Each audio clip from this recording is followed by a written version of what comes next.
छोटे से गांव बिसनपुर में रहने वाला अर्जुन एक बेहद गरीब परिवार से ताल्लुक रखता था।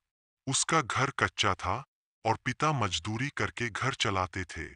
माँ खेतों में काम करती थीं और दो वक्त की रोटी जुटा पाना भी मुश्किल था।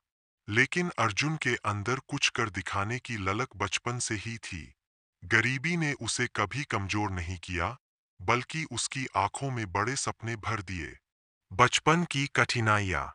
अर्जुन स्कूल जाता था लेकिन उसके पास न किताबें थीं, न बैग।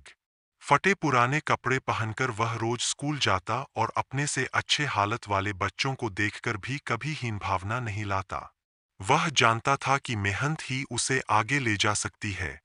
स्कूल के बाद वह गांव के छोटे लाइब्रेरी में बैठकर किताबें पढ़ता और जो कुछ भी जानता, उसे दूसरों को भी समझाता। संघर्ष की शुरुआत। शहर की जिंदगी आसान नहीं थी। किराया, खाना, किताबें सब महंगा था। लेकिन अर्जुन ने हर दिन संघर्ष किया। वह दिन में कॉलेज जाता और रात को एक ढाबे पर बर्तन धोता। उसे शर्म नहीं आती थी, क्योंकि वह जानता था कि यह सब उसकी मंजिल का हिस्सा है।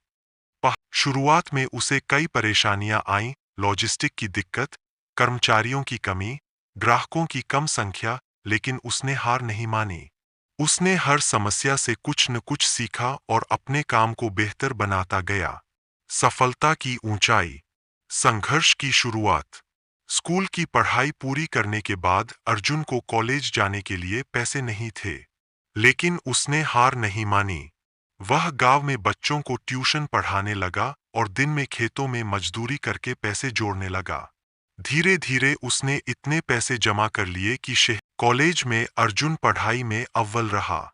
उसने स्कॉलरशिप भी पाई और कुछ पुरस्कार भी जीते।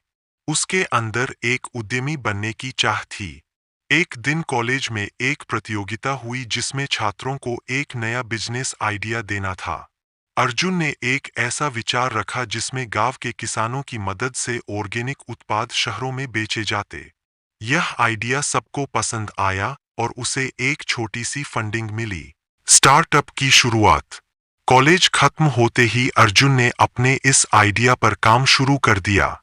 वह गांव-गांव जाकर किसानों से मिला, उन्हें समझाया कि ऑर्गेनिक खेती कैसे की जाती है और कैसे वे शहरों में अच्छे दाम पा सकते हैं। धीरे धीरे उसका काम बढ़ने लगा। उसने एक वेबसाइट बनाई और ऑर्गेनिक सब्जियां, दालें और मसाले शहरों में डिलीवर करने लगा। साल के भीतर ही अर्जुन का स्टार्टअप ग्राम पोषण एक सफल ब्रांड बन गया। उसे कई बड़े निवेशकों से ऑफर आने लगे। लेकिन अर्जुन चाहता था कि उसके साथ गांव का हर किसान जुड़े और लाभ पाए। उसने अपनी कंपनी का एक हिस्सा किसानों को भी दिया, जिससे वे न सिर्फ उत्पादक बने, बल्कि भागीदार भी बने।